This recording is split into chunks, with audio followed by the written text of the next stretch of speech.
Hello everyone, good afternoon. My name is Vanshika. Welcome to Super 20 Institute.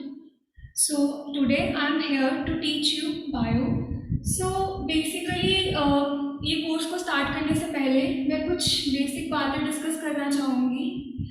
क्योंकि देखो हमारे जो यूथ है ना अभी इस टाइम पे 11th 12th को लेके बहुत ही ज़्यादा कंफ्यूज रहते हैं, क्योंकि उनको हमेशा दिमाग में रहता है कि हमने कंपटीशन क्लियर करना है, हमको मेडिकल वालों को नीट देना है और जेई वालों नॉन मेडिकल वालों को जेई देना है, ठीक है। तो उसके लिए क्या होता है कि बहुत सारी एक्स्ट्रा बुक्स पढ़ते रहते हैं, जिसकी वजह से क्या होता है कि वो अपने जो बेसिक्स होते हैं ना वो उनके क्लियर ही नहीं हो पाते, क्योंकि वो अपनी बेसिक बुक जो एनसीईआरटी होती है उस पर इतना फोकस ही नहीं कर पाते। सो जो हमारे इंस्टीट्यूट का मेन मोटो है, जो हमारा वे ऑफ टीचिंग है, उसमें हमारा मेन फोकस क्या रहेगा कि सबसे पहले हम एनसीईआरटी को अच्छे से कवर करें, ठीक है, ताकि हमारा बोर्ड्स और हमारा जो कंपटीशन है आइदर जेई या फिर नीट, जो भी हम जिस भी एग्जाम में हम प्रिपेयर होने वाले हैं उसके हमारे बेसिक्स अच्छे से क्लियर हो जाए, ठीक है। और दूसरी चीज़ जो हम जिस वे में प्रोसीड करेंगे, सबसे पहले हम एनसीईआरटी बुक अच्छे से कंप्लीट करेंगे। जैसे ही हमारा एनसीईआरटी का एक चैप्टर खत्म हो जाएगा उसके बाद हम उसकी जो एनसीईआरटी की बैक एक्सरसाइज होती है, ठीक है, एक्सरसाइज क्वेश्चन को खत्म करेंगे, हम लोग क्लास में डिस्कस करेंगे उनको। उसके बाद क्या होगा कि हम लोग जो हमारी एनसीईआरटी एग्जाम्पलर प्रॉब्लम्स हैं, ठीक है, वो हम लोग डिस्कस करेंगे।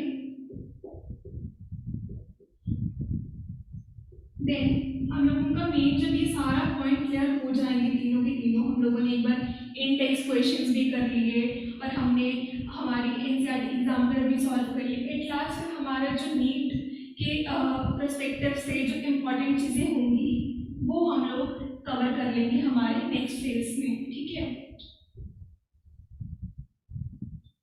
ये सब चीज़ें डिस्कस हमने कर ली है।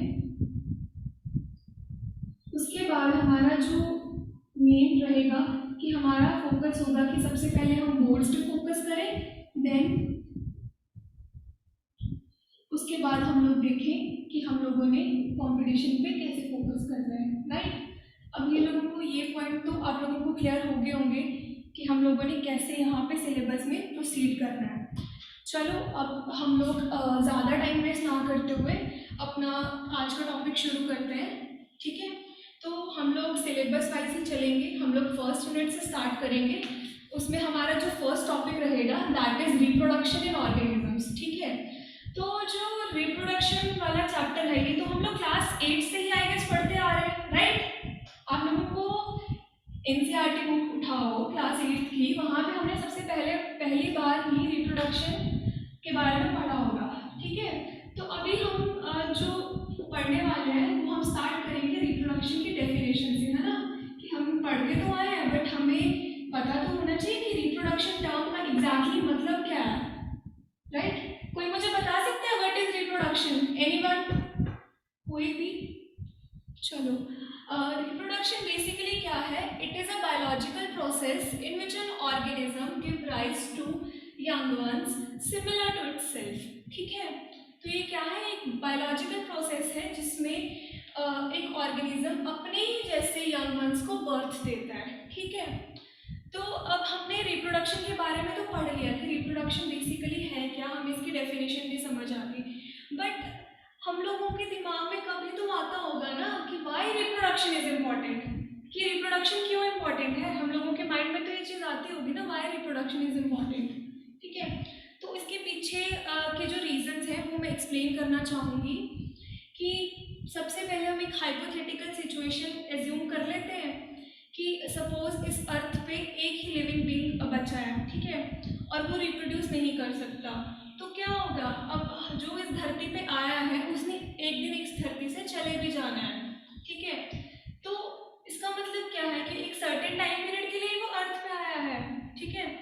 तो क्या होगा कि वो अगर रिप्रोड्यूस नहीं कर पाएगा, उसकी डेथ हो जाएगी, तो उसके साथ ही उसकी स्पीशीज का दी एंड हो जाएगा, ठीक है। तो पर्पस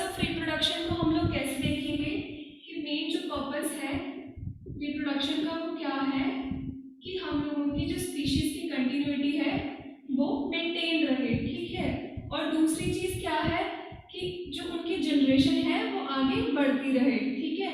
अगर वो हाइपोथेटिकल सिचुएशन ही सच हो जाती, अगर हमारे लिविंग ऑर्गेनिजम्स जो हमारी ह्यूमंस हैं वो खत्म मतलब रिप्रोड्यूस नहीं कर पाते और उनके साथ उसकी डेथ हो जाती, तो क्या होता, होमो सेपियंस एक्सटिंक्ट हो जाते, आज हम लोग इस अर्थ पे होते ही ना, ठीक है। तो मेरे साथ रिपीट कीजिए, क्या है purpose of reproduction. First point is in order to sustain life, कि हमारी लाइफ को हम सस्टेन कर पाए, ठीक है। रिपीट कीजिए मेरे साथ, क्या पर्पस है। पहला पर्पस है in order to sustain life, ठीक है। और सेकेंड हमारे पास क्या आएगा कि हम लोगों ने कंटिन्यूटी रखनी है स्पीशीज की, ताकि उनकी प्रोजेनी आगे बढ़ती रहे, ठीक है। ये हमारे 2 पॉइंट्स हो गए। अब हमारे आगे जो नेक्स्ट पॉइंट है वो है, जैसे हम सबको पता है कि जब रिप्रोडक्शन होती है तो क्या होता है कि रिप्रोडक्शन जब होती है तो क्या होता है कि जब रिप्रोडक्शन होने के साथ साथ क्या होता है कि देखो, अगर ये एक तरह का गैमीट है मदर का, ठीक है, और ये फादर का गैमीट है, राइट। तो जो अब हमारा बेबी बनेगा वो तो एक थर्ड टाइप का ही बनेगा ना, ठीक है, जिसको हम जाइगोट बोलते हैं जब भी कोई फ्यूजन होती है गैमीट्स की, ठीक है। तो क्या होगा, वेरिएशन तो इसमें आएगी ना। तो रिप्रोडक्शन किस लिए रिस्पॉन्सिबल है, ये वेरिएशन के लिए रिस्पॉन्सिबल है, ठीक है। अब ये चीज हमारी कंप्लीट हो गई, उसके बाद अब हम लोग आगे प्रोसीड करेंगे कि हम लोगों ने अभी एक चीज समझी थी कि हर एक ऑर्गेनिज्म का एक टाइम पीरियड है, राइट, ठीक है, उसकी लाइफ स्पैन है। उस टाइम पीरियड को हम अगर बायोलॉजिकल टर्म्स में बात करें तो हम उसको क्या बोलते हैं, लाइफ स्पैन, राइट। तो अब हम लोग लाइफ स्पैन की डेफिनेशन देख लेते हैं सबसे पहले, ठीक है। तो लाइफ स्पैन क्या है, life span is basically the time period from birth to natural death of an organism, ठीक है। इसको हम क्या बोलेंगे, लाइफ स्पैन, ठीक है। अब हर एक ऑर्गेनिज्म का लाइफ स्पैन वेरी करता है, ठीक है। कोई भी स्पीशीज है, हर एक का लाइफ स्पैन डिफरेंट ही होगा, ठीक है। तो अब हम लोग एनसीईआरटी बुक में हमारे ना कुछ लाइफ स्पैन मेंशन कर रखे हैं, तो हम लोग उनके बारे में डिस्कस कर लेंगे, राइट। तो अब हम लोग उसके बारे में डिस्कस करते हैं। अब लोग ये तब तक डेफिनेशन नोट कर लीजिए।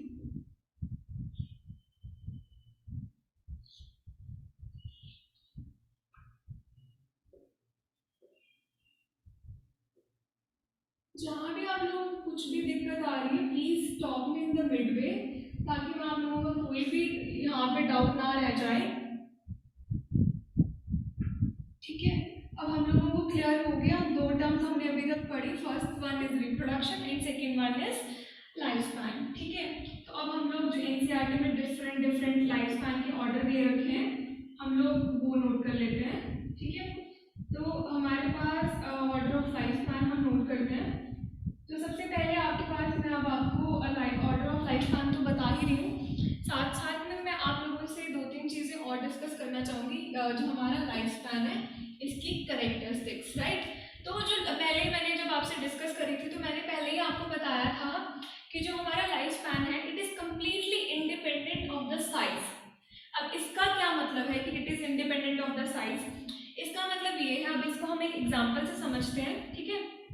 एक साइड हमने लिया क्रो और दूसरी साइड हमने लिया पैरट, ठीक है।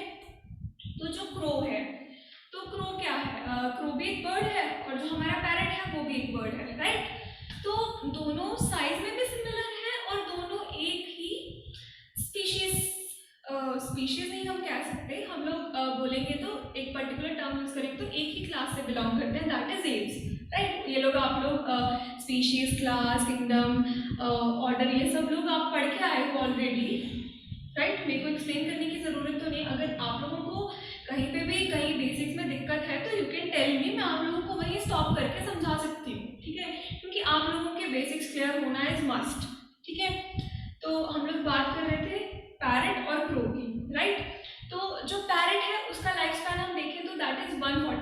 बट जो क्रो है वो हमारा सिर्फ 15 ईयर्स तक जिंदा रहता है। तो इससे क्या प्रूव होता है कि जो हमारा लाइफ स्पैन है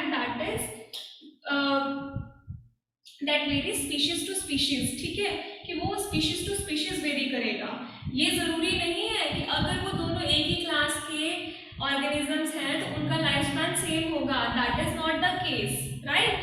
तो अब हम लोगों को ये तो समझ आ गया कि वो लोग साइज का उन पे कोई फर्क नहीं पड़ता, ठीक है। हमने अपने घरों में भी देखा होगा, बहुत बूढ़ी बूढ़ी अम्मा लोग जैसे होते हैं वो बहुत छोटे छोटे से होते हैं, कई तो लंबे लंबे हड्डी कट्टी अम्मा भी होती है, बट क्या होता है कि वो लोग इतने दुबले पतले होने के बावजूद भी वो लोग बहुत सालों तक जिंदा रहते हैं। वहीं अगर हम उनको किसी यंग लेडी से कंपेयर करें तो कई बार क्या होता है, आजकल तो 40-50 ईयर्स में लोगों की डेथ हो जाती है due to certain health issues, right. किसी को हार्ट अटैक आ रहे हैं, किसी मतलब उनका टाइम पीरियड उस टाइम पे खत्म हो गया, उनका लाइफ स्पैन खत्म हो गया, ठीक है। अब हम लोगों ने दो एग्जांपल्स तो यहाँ पे कर ली ना, कि सबसे पहले थी हमारे पास पैरेट, ठीक है, पैरेट की थी दैट इज 140 ईयर्स, ठीक है। और उसके बाद हमारे पास जो सेकेंड वाली हमने एग्जांपल देखी है दैट इज क्रो, ठीक है। तो वो हमारे पास कितने ईयर्स तक जिंदा रहता है, 15 ईयर्स तक, ठीक है। उसका जो लाइफ स्पैन है वो है 15 ईयर्स तक। और जो हमारा हम नेक्स्ट एग्जांपल देखेंगे वो हम देखेंगे राइस प्लांट। अभी ये वाली क्रॉप तो हम लगाने भी वाले हैं, हमारी जो हम कनक की खेती के बाद हम चावल की खेती करते हैं ना समर्स में, ठीक है। तो इनका लाइफ स्पैन कितना होता है, 3-4 मंथ्स का, राइट। और आप लोगों ने देखा होगा बटरफ्लाइज, जो बहुत ही प्यारा सा क्रिएचर है। तो बटरफ्लाइज कब तक जिंदा रहती हैं, बटरफ्लाइज हमारी जिंदा रहती हैं अराउंड 1 to 2 वीक्स, ठीक है। और भी एग्जांपल्स दे रखी हैं हमें एनसीईआरटी की बुक में, जैसे कि क्रोकोडाइल हमारा रहता है अराउंड 60 ईयर्स तक, ठीक है। और जो हमारा नेक्स्ट हम देखेंगे दैट इज रोज प्लांट, बहुत ही प्यारा सा प्लांट होता है, ये इसका लाइफ स्पैन होता है अराउंड 10 ईयर्स, ठीक है।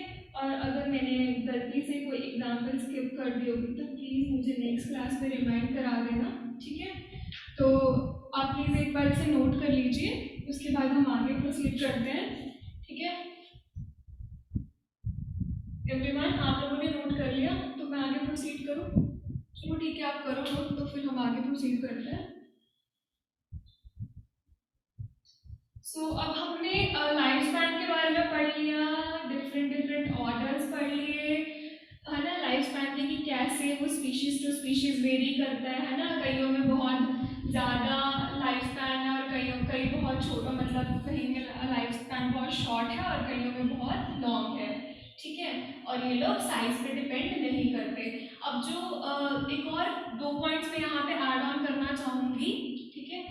तो वो पॉइंट्स मैं डिस्कस करती हूँ पहले, फिर आप लोग उसको ऐड ऑन करिएगा, ठीक है। सबसे पहली बात तो आप लोगों ने देखा होगा सड़कों पे जब आप जाते हो या कहीं जंगल में जाते हो तो बहुत बड़े बड़े लंबे लंबे पेड़ होते हैं ना। तो वो इतने सालों तक कैसे वहाँ पे, है ना। आप लोग छोटे थे तब भी वो वहीं थे, आप बड़े हो गए तब भी वो वहीं थे, ना तो वो मुरझाए हैं ना ही वो गिरे हैं। तो उसका रीज़न क्या है, ठीक है। तो उसका रीजन है उनके अंदर एक टिश्यू प्रेजेंट होता है जिसका नाम है मेरिस्टम, ठीक है। तो नोट कीजिए, plants live longer due to meristem, ठीक है। तो अभी ये मेरिस्टम क्या चीज है ये मैं आप लोगों को बताने को भी बता सकती हूँ, but I don't want to confuse you guys, ठीक है। तो हम लोग जब 11th रिवाइज करेंगे प्लांट फिजियो, उसमें मैं आपको ये टर्म अच्छे से एक्सप्लेन कर दूंगी क्योंकि इससे रिलेटेबल और भी कंसेप्ट होंगे वहाँ पे, राइट। तो अब हमने फर्स्ट पॉइंट ये डिस्कस कर लिया। नेक्स्ट जो एक और चीज़ नोटवर्दी पॉइंट है यहाँ पे वो है कि हमने लाइफ स्पैन डिस्कस किया, वहीं पे आपको पता है ऑर्गेनिजम्स 2 तरह के होते हैं, मल्टी सेलुलर एंड यूनिसेलुलर। जो यूनिसेलुलर ऑर्गेनिजम्स होते हैं ना उनमें जो कोई भी नेचुरल डेथ है ना वो कभी नहीं होती है, ठीक है। ये एक्सेप्शंस हैं। तो हम लोग क्या note, unicellular organisms does not natural death. तो इसको हम कैसे समझते हैं, मैं आपको एक एग्जांपल देके समझाती हूँ, ठीक है। तो पहले तो मेरे को एक एग्जांपल बताओ भाई, तुम लोग 11th पढ़ के आए हो, मुझे एक यूनिसेलुलर ऑर्गेनिज्म की एग्जांपल दो, एनीवन बताओ, ऐसे आप लोगों की रिवीजन होगी और आप लोगों को पता चलेगा कि हाँ हमने 11th में कितना पढ़ा था। क्लासिफिकेशन पढ़ के आए हो तुम लोग। चलो मैं ही बता देती हूँ, अमीबा, ठीक है।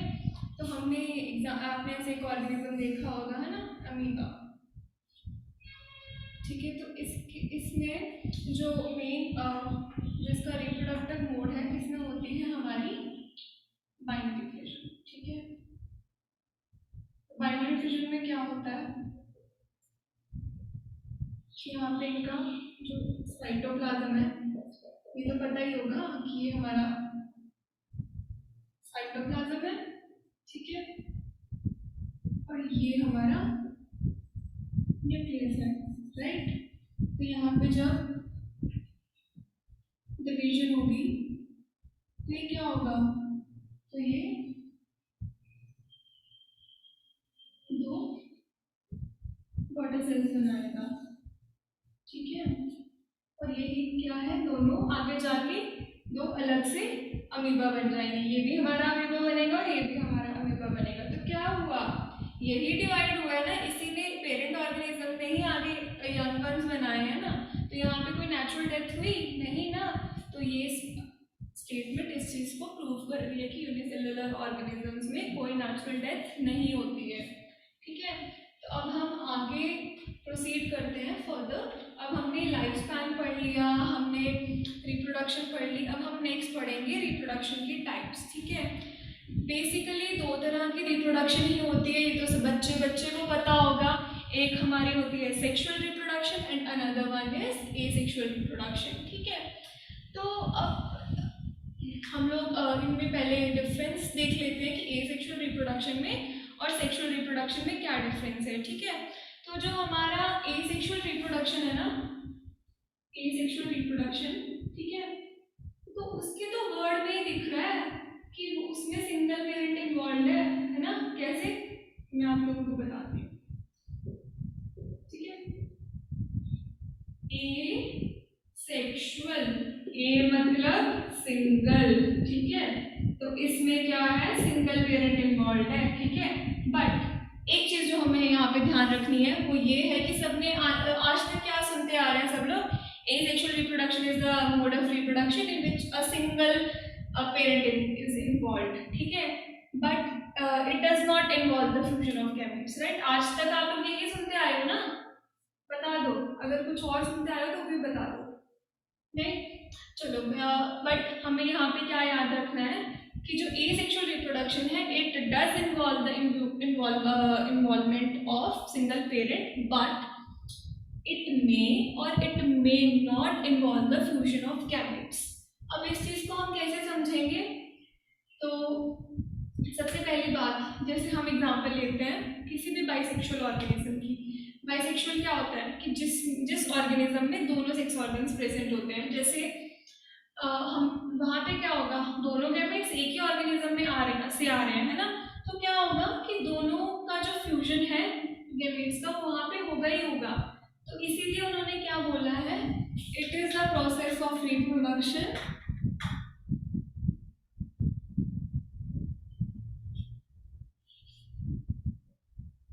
in which a single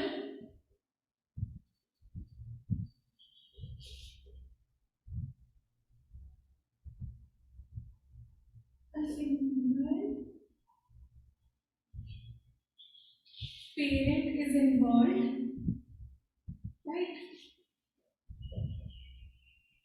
जैसे मैं आप लोगों को समझाऊंगी ना, वैसे वैसे आप लोगों को और क्लैरिटी होती रहेगी। Single parent is involve which may or may not involve the fusion of gametes, ठीक है।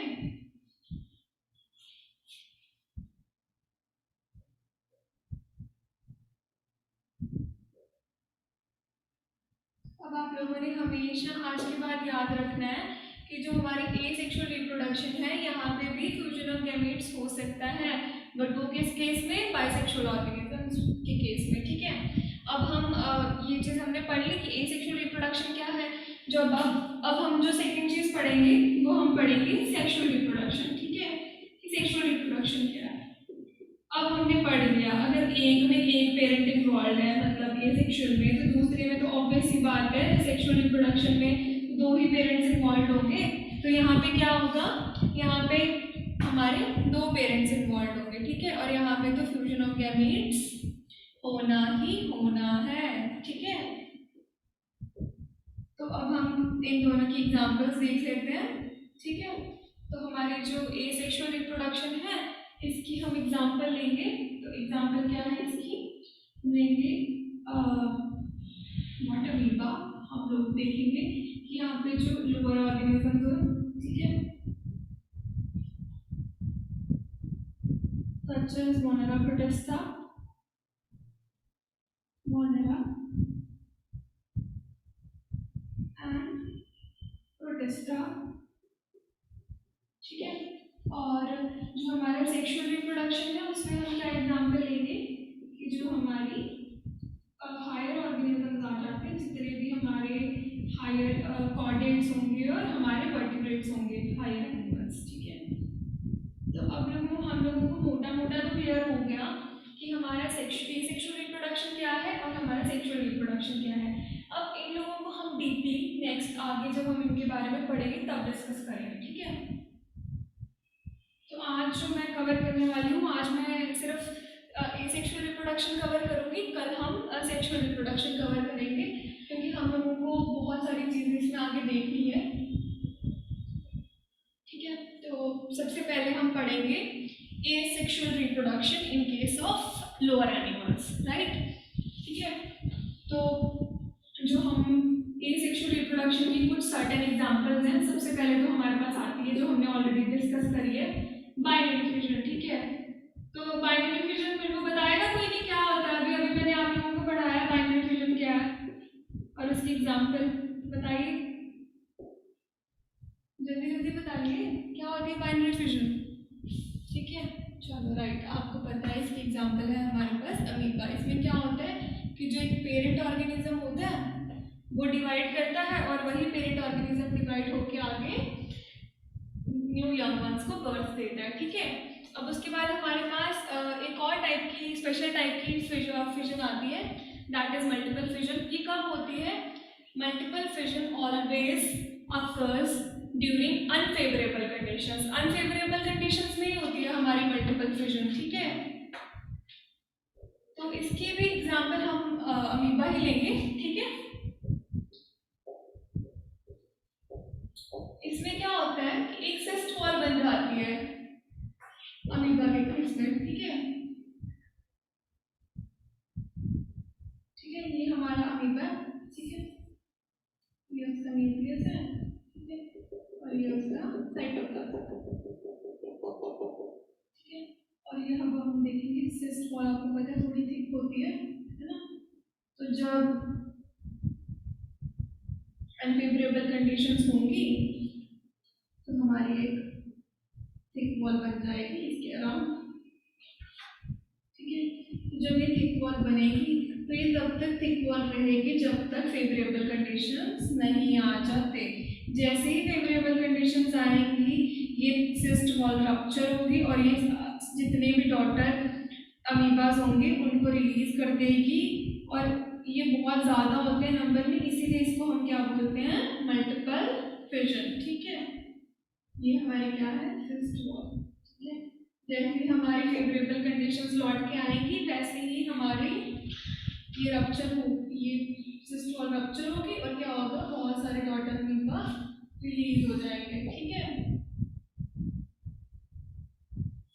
तो अब हम लोगों ने ये चीज पढ़ ली, बाइनरी फिजन पढ़ लिया, मल्टीपल फिजन हमारा कंप्लीट हो गया। अब हम नेक्स्ट जो पढ़ेंगे वो हम पढ़ेंगे फ्रेगमेंटेशन, ठीक है। फ्रेगमेंटेशन क्या होता है, तो फ्रेगमेंटेशन बेसिकली क्या है, उसमें क्या होता है, जो पेरेंट बॉडी होती है ना वही फ्रेगमेंट्स में टूट जाती है, और जो हर एक फ्रेगमेंट टूटेगी ना, जैसे हम मेरी ड्राइंग को थोड़ा इग्नोर करना क्योंकि I am not very good at diagrams, ठीक है। तो ये सपोज हमारा स्पायरोगायरा है, ठीक है, ये हमारा स्पायरोगायरा ऐसे दिखता है ना, तो इस ये टूट गई, यहाँ पे इसकी दो फ्रेगमेंट्स बन गई आगे, तो ये दो फ्रेगमेंट्स आगे जाके दो ऑर्गेनिजम्स ही बनाएंगी। तो इस प्रोसेस को हम क्या बोलते हैं, फ्रेगमेंटेशन, ठीक है। इसकी एग्जांपल मैंने आपको क्या बताई है, स्पायरोगायरा, ठीक है। आप लोगों को प्रोसेस के साथ साथ तो याद रखना है कि एक प्रोसेस में क्या हो रहा है, बट सबसे ज्यादा इंपॉर्टेंट है हमारी एग्जांपल्स। चलो रिपीट विद मी, हमने बाइनरी फिजन में किसकी एग्जांपल पढ़ी, हमने बाइनरी फिजन में एग्जांपल पढ़ी अमीबा की, ठीक है। और हमने मैं आप लोगों को यहाँ बताना भूल गई, जो हमारी फिजन है वो और दो और तरह की होती है।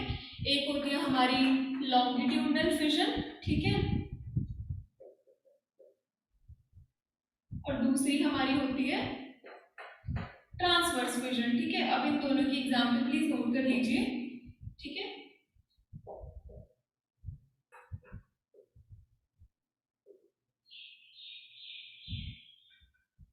सारी एग्जांपल्स आपकी एनसीईआरटी बुक में दे रखी हैं। अब एक बार जाके जब आप अपने नोट्स रिवाइज करिएगा तो आप लोगों को ये सारे एग्जांपल्स मिल जाएंगे।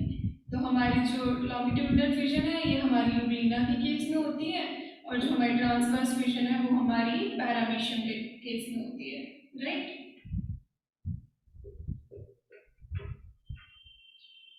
ठीक है, एक बार आप लोग ये नोट कर लीजिए, फिर हम आगे प्रोसीड करते हैं, ठीक है।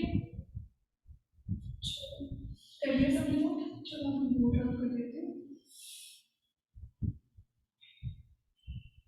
अब जो हम नेक्स्ट टॉपिक पढ़ने वाले हैं वो हम पढ़ने वाले हैं, इसमें हमारी एक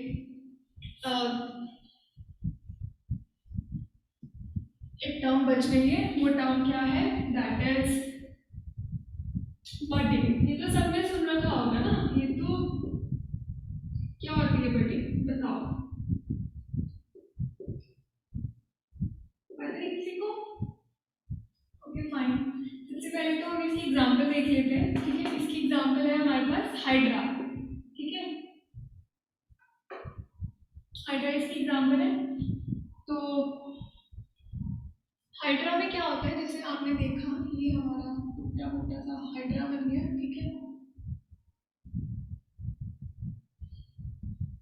आप लोगों को समझ आना चाहिए, ठीक है। अब मेरे को डायग्राम तो नहीं परफेक्ट करने हैं, बट मेरे को आप लोगों के कॉन्सेप्ट्स परफेक्ट करने हैं। तो ये हमारा क्या बन रहा है, बर्ड बन रहा है, ठीक है। एक अलग से आउटग्रोथ निकल जाते हैं पेरेंट ऑर्गेनिज्म से, ठीक है। ये तब तक पेरेंट बॉडी से अटैच रहती है जब तक ये मैच्योर ना हो जाए। जब ये मैच्योर हो जाएगी, ठीक है, तो ये पेरेंट बॉडी से डिटैच हो जाएगी और एक फुल फ्लेज्ड ऑर्गेनिज्म के रूप में ये डेवलप हो जाएगी, ठीक है। इस प्रोसेस को हम लोग क्या बोलते हैं, हाइड्रा। एक तो ये हाइड्रा में बडिंग तो होती ही होती है। हमने एक और चीज नोट करनी है, हाइड्रा के केस में ना, अभी हमने पीछे क्या पढ़ा, फ्रेगमेंटेशन पढ़ा था ना। हाइड्रा के केस में एक तो हमारी बडिंग होती है, राइट, और दूसरा हमारी फ्रेगमेंटेशन भी होती है,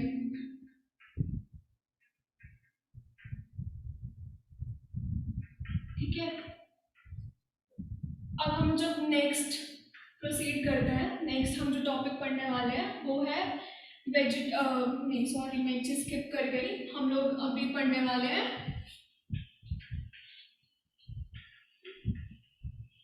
स्पोरुलेशन का टॉपिक, ठीक है। स्पोरुलेशन में अब हमने दो तरह के स्पोर्स पढ़ने हैं। सबसे पहले हम पढ़ेंगे ज़ूस्पोर्स, देन हम पढ़ेंगे कॉर्निलिया, ठीक है। तो ये एसेक्सुअल रिप्रोडक्शन एनिमल्स का लास्ट टॉपिक है, ठीक है। उसके बाद हम पढ़ेंगे वेजिटेटिव प्रोपेगेशन, ठीक है। तो अब हम क्या पढ़ने वाले हैं, स्पोरुलेशन, ठीक है। तो स्पोरुलेशन में क्या होता है, इसमें दो तरह के स्पोर्स बनते हैं, ठीक है, ज़ूस्पोर्स, ठीक है, और दूसरा हमारे पास कौन से बनते हैं, कोनिडिया, राइट। तो जो हमारे ज़ूस्पोर्स हैं ये क्या होते हैं, ये तो एक तो मोटाइल स्पोर्स होते हैं, ठीक है, मोटाइल स्पोर्स होते हैं, और दूसरा ये क्या होते हैं, ये नेकेड होते हैं। नेकेड मतलब इनमें सेल वॉल प्रेजेंट नहीं होती, ठीक है, इनमें सेल वॉल नहीं प्रेजेंट होती। तो ये किस केस में बनते हैं जूस्पोर्स हमारे, कोई बताएगा मुझे, किसी ने पढ़ा है? एग्जाम्पल है हमारी इसमें यूलोथ्रिक्स एंड क्लमाइडोमोनास।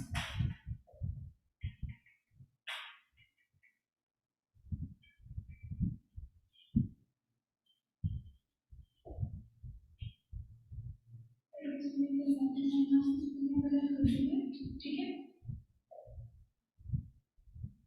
तो हम लोग अभी आगे जो नेक्स्ट देखने वाले हैं ये है हमारा कोनिडिया। कोनिडिया में बिल्कुल इसका ऑपोजिट होता है, ये नॉन मोटाइल स्पोर्स होते हैं, ठीक है। और ये किस में पाए जाते हैं? हमेशा पेनिसिलिन में। ये सिंगली भी डेवलप कर सकते हैं और कॉलोनीज में भी डेवलप कर सकते हैं, राइट। तो हम लोगों का यहाँ पे जो नेक्स्ट टॉपिक है वो खत्म होता है, that is asexual reproduction in lower animals, ठीक है। अब हम आगे फर्दर प्रोसीड करेंगे वेजिटेटिव प्रोपेगेशन पे। वेजिटेटिव प्रोपेगेशन का दूसरा नाम क्या है? Asexual reproduction in lower plants, ठीक है। क्योंकि जो हायर प्लांट्स होते हैं ना उनमें most of the time sexual reproduction ही होती है, ठीक है। तो वेजिटेटिव रिप्रोडक्शन में क्या होता है कि जो न्यू प्लांट बनेगा ना वो वेजिटेटिव यूनिट से ही बनेगा। जो वो वेजिटेटिव यूनिट्स क्या हो सकती हैं, ठीक है। तो हम उसकी वेजिटेटिव प्रोपेगेशन की पहले वेजिटेटिव यूनिट्स देख लेते हैं, ठीक है।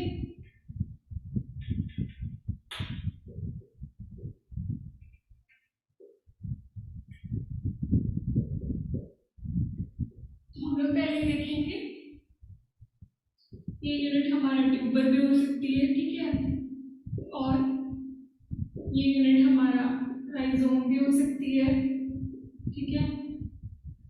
ये यूनिट हमारा बल्ब भी हो सकती है, ये यूनिट हमारा ऑफसेट भी हो सकती है, ये यूनिट हमारा रनर भी हो सकती है, ठीक है। अब हम इनकी जो मेन चीज यहाँ पे लर्न करने वाली है that is their examples. Tuber देखा ही होगा, आम जैसी चीज होती है, ठीक है। पोटैटो, ट्यूबर की एग्जांपल है पोटैटो, और राइजोम की एग्जांपल होगी हमारा बनाना एंड जिंजर, राइट। बल्ब की एग्जांपल है अनियन, ऑक्सीड की एग्जांपल है वाटर, हाइसिंथ, ठीक है। और जो हमारा रनर की एग्जांपल है, जो हमारे लॉन्स में ग्रास पाई जाते हैं ना, that is an example of runner, ठीक है। अब एक बार नोट कर लीजिए। फिर जो हमारा ये वाटर हाइसिंथ है ये बहुत ही इम्पॉर्टेंट है, ठीक है। क्यों इम्पॉर्टेंट है वो मैं आपको बताती हूँ, पहले आप एक बार इसे नोट कर लीजिए। जब नोट कर लोगे तो एक बार मुझे बता दीजिएगा, ठीक है।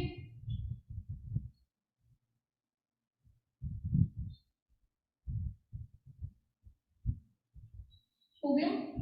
चलो ठीक है, फिर हम आप आगे प्रोसीड करते हैं। मैं आप लोगों को वाटर हाइसिंथ के बारे में बताने वाली हूँ ना। हमारी एनसीईआरटी बुक में ना एक स्पेशल बोल्ड बोल्ड लेटर्स में वाटर हाइसिंथ का जिक्र है, ठीक है। तो आप लोग स्टार डाल के लिख लीजिए वाटर हाइसिंथ के बारे में, ठीक है। क्योंकि इसको एक दूसरे नाम से भी जाना जाता है, जिसको क्या है उसका दूसरा नाम टेरर ऑफ बंगाल, ठीक है। क्यों बोलते हैं इसको टेरर ऑफ बंगाल? जो हमारा वाटर हाइसिंथ है ना ये एक इन्वेजिव स्पीशीज है वीड की, ठीक है। इसको इंडिया में इंट्रोड्यूस इसलिए किया गया था because of its beauty, but इन्होंने क्या देखा ये एक इन्वेजिव स्पीशीज है तो क्या कर रही थी, ये बहुत जल्दी फैल रही थी वाटर बॉडी में, ठीक है। तो क्या हो रहा था, जितना भी वाटर की ऑक्सीजन उसमें अवेलेबल है ये सारी कंज्यूम कर लेती, जिसकी वजह से उस वाटर बॉडी में और कोई प्लांट तो सर्वाइव कर ही नहीं पाता था, और इसको इरेडिकेट करना भी बहुत डिफिकल्ट है, जिसकी वजह से इसको क्या बोला जाता है, टेरर ऑफ बंगाल। सॉरी मैं यहाँ पे ऑफ डाल लगाना भूल गई, आप लोग ऐड कर लीजिएगा प्लीज। तो यहाँ पे हमारा जो फर्स्ट टॉपिक है वो खत्म होता है, that is asexual reproduction in organisms. अब हम कल की नेक्स्ट क्लास में आगे कंटिन्यू करेंगे sexual reproduction in organisms next से, ठीक है। तो एक बार आप ये लोग रिवाइज करके आइएगा, ठीक है। अपनी एनसीईआरटी से गो थ्रू कीजिएगा, जो आपको नोट्स प्रोवाइड किए गए हैं उनसे आप देखिएगा, ठीक है। जहाँ पे भी आपको कोई दिक्कत आ रही है कि हाँ मैम हमें नहीं समझ में आया, please explain this to us, तो मैं आप लोगों को पहले कल आपके डाउट्स लूँगी, देन हम लोग आगे कंटिन्यू करेंगे सेक्सुअल रिप्रोडक्शन से, ठीक है। तो फिर आज की क्लास हम यहीं पे ख़त्म करते हैं, कल हम